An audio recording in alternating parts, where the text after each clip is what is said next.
ఇండస్ట్రీలో తనకంటూ ప్రత్యేకతను చాటుకున్న హీరోలలో మెగాస్టార్ చిరంజీవి ఒకరు. ఈయన చేసిన సినిమాలు ఇండస్ట్రీలో మరే హీరో చేయలేదు అని చెప్పడం ఎంత మాత్రం అతిశయోక్తి లేదు. ఎందుకంటే ఆయన చేసిన సినిమాల్లో వేరియేషన్స్ అలా ఉంటాయి. ఇక దానికి అనుగుణంగానే ఆయన సాధించిన సక్సెస్లు కానీ, ఆయన పొందిన అవార్డులు కానీ చూస్తే మనకి ఈ విషయం చాలా క్లియర్గా అర్థమవుతుంది.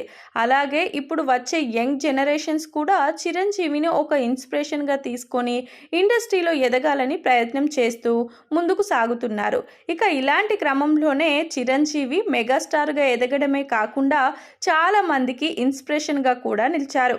ఇక ఇదే క్రమంలో ఇండస్ట్రీకి విలన్గా ఎంట్రీ ఇచ్చి ఆ తర్వాత క్యారెక్టర్ ఆర్టిస్టుగా నటించి హీరోగా ఎదిగిన నటుడు మోహన్ బాబు.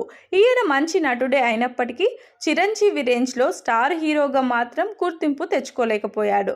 అయితే ఇదే క్రమంలో మోహన్ బాబు సినిమా ఇండస్ట్రీలో ఉండే విషయాల మీద చాలా నిక్కచ్చుగా మాట్లాడుతూ ఎవరిని పడితే వాళ్ళని దూషిస్తూ ఉంటాడు. అందువల్లే మోహన్ బాబు ప్రేక్షకుల్లో ఫాలోయింగ్ సంపాదించడంలో చాలా వరకు ఫెయిల్ అయ్యారు.